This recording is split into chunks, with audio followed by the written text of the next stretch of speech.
It is as long as a Chevy Suburban, weighing about 100 pounds and can swallow a human being whole in just a few minutes. But Florida's most dangerous and destructive invasive species was no match for the muscle and guts of our next guest. Jack Cronin from Fort Myers single-handedly took down a 15-foot python in the Everglades.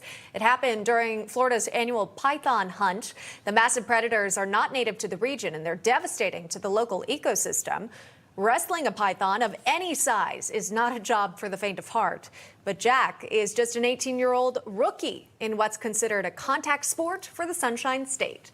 He joins us now live. Jack, welcome to National Report. Obviously, viewers, please do not try this at home. But if you could, let's start with the basics. What are the rules for the Florida Python Challenge?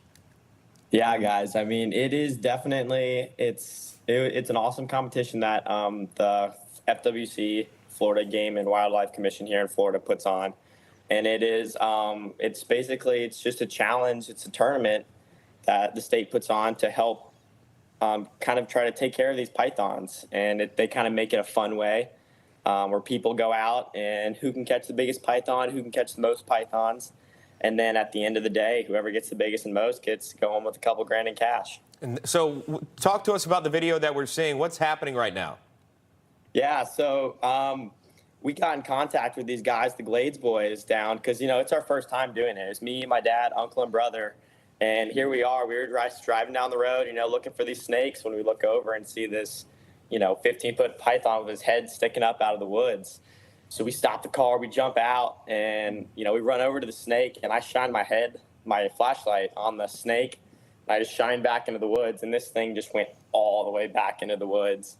And I was like, whoa, this is a big snake. So, you know, first initial thoughts, I'm like, oh my gosh, I got to jump on this thing. So I got behind it and just kind of went forward on it, fell forward, got a good hold on its head.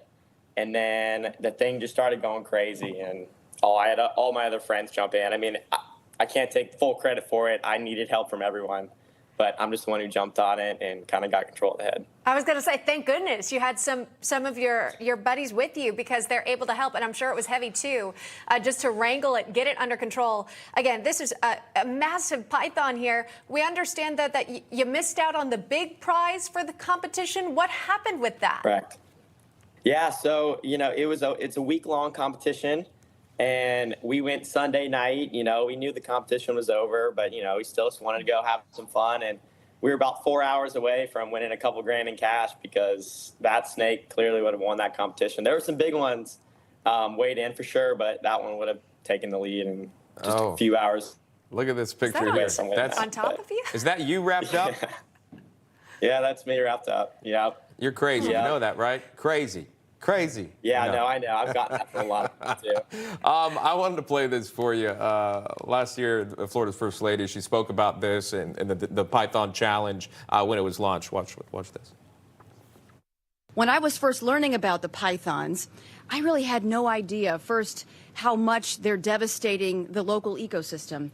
I also didn't have an appreciation for how you catch these things. I thought people were going out with nets and sophisticated traps and infrared, and there may be some of that. But I'll tell you what, I'm impressed. They're doing it with a stick. A long stick, but a stick nonetheless. And they're pulling these guys out by their tail. I mean, they're committed, just as we are, to ensuring that we are preserving the Everglades better to the next generation. So clearly adding some legitimacy to actually really what the hunt is all about. Talk to us about that.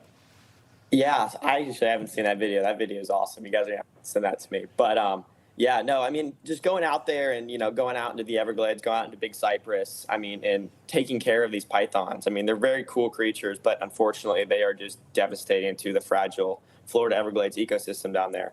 So, you know, going out and, you know, doing our part, you know, catching a few snakes, having fun along the way, and seeing all kinds of other Florida native wildlife. You know, people see panthers out there, plenty of alligators, other native snakes. But these pythons will go out there and, you know, they'll take down alligators. They'll eat all the other native snakes. And actually 90% of the small mammals in the Everglades have been wiped out since the pythons have been introduced. So they really are a big problem. And, you know, unfortunately, we probably will never be able to fully get rid of them.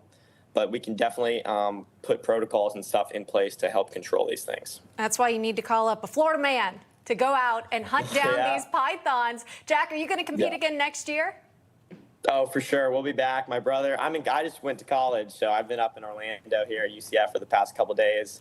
But my brother's been back home, and he's been still going out doing it. So it's definitely going to be a thing. It won't be the last time, and I can't wait to get back out there when I go back. Well, put it on your dating profile. Jack Cronin, Python wrestler.